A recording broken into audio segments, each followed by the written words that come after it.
एक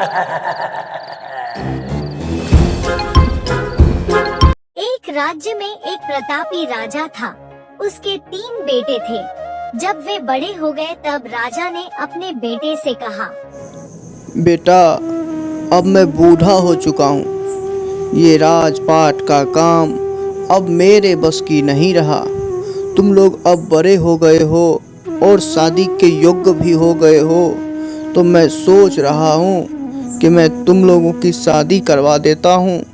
सभी बेटे शादी की बात सुनकर काफी खुश हुए, लेकिन उनको शायद ये बात पता नहीं था कि आगे उनको कठिन परीक्षा से गुजरना पड़ेगा।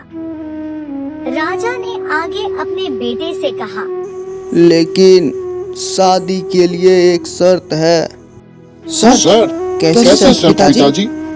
राजा ने कहा, तुम्हें अपने अपने लिए एक पत्नी ढूंढ कर लानी है, लेकिन शर्त यह है कि वो लड़की एक ही दिन में सूत काटकर, कपड़ा बुनकर, फिर उससे एक कमीज सिलकर दिखाए, तभी मैं उसे अपनी बहू के रूप में स्वीकार करूंगा।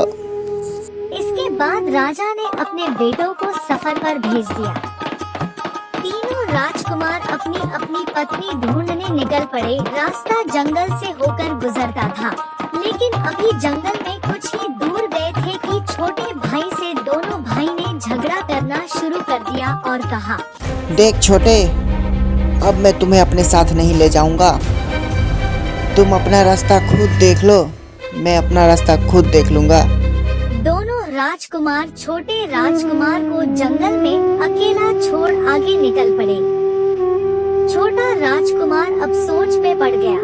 उसका चेहरा उतर गया था। वह वहीं पेड़ के नीचे बैठकर सोचने लगा, अब मैं क्या करूं?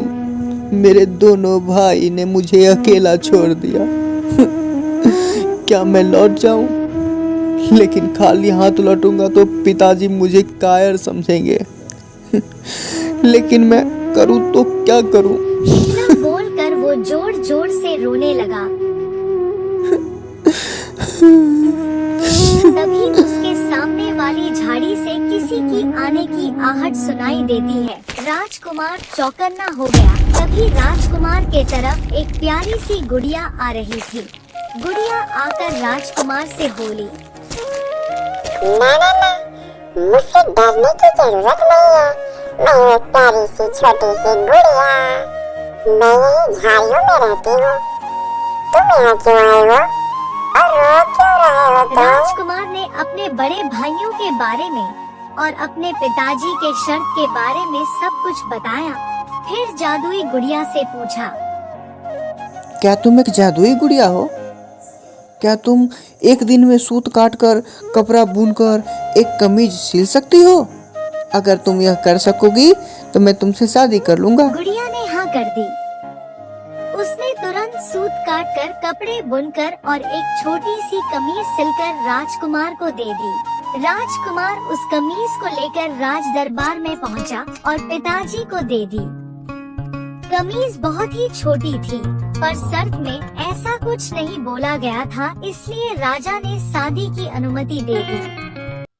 राजकुमार गुड़िया को लेने चल पड़ा। जब वह गुड़िया के पास पहुंचा तो उसने गुड़िया को घोड़े पर बैठने कहा। चलो मेरी प्यारी गुड़िया रानी, मैं आ गया हूँ तुम्हें अपने घोड़े से लेने। तभी गुड़िया बोली, लेकिन मैं घोड़े से नहीं जाऊंगी, मैं तो डोली में बैठ कर जाऊंगी।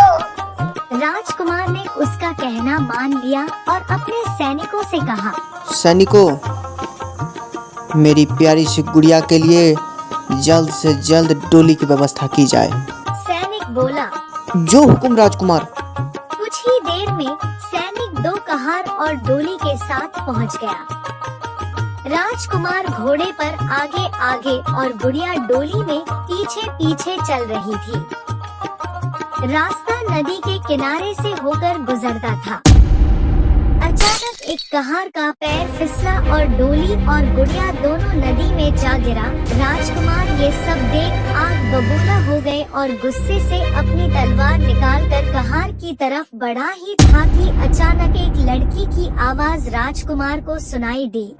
राजकुमार रुक जाइए, ये आप क्या अनर्थ करने जा रहे हैं? राजकुमार ने पूछा।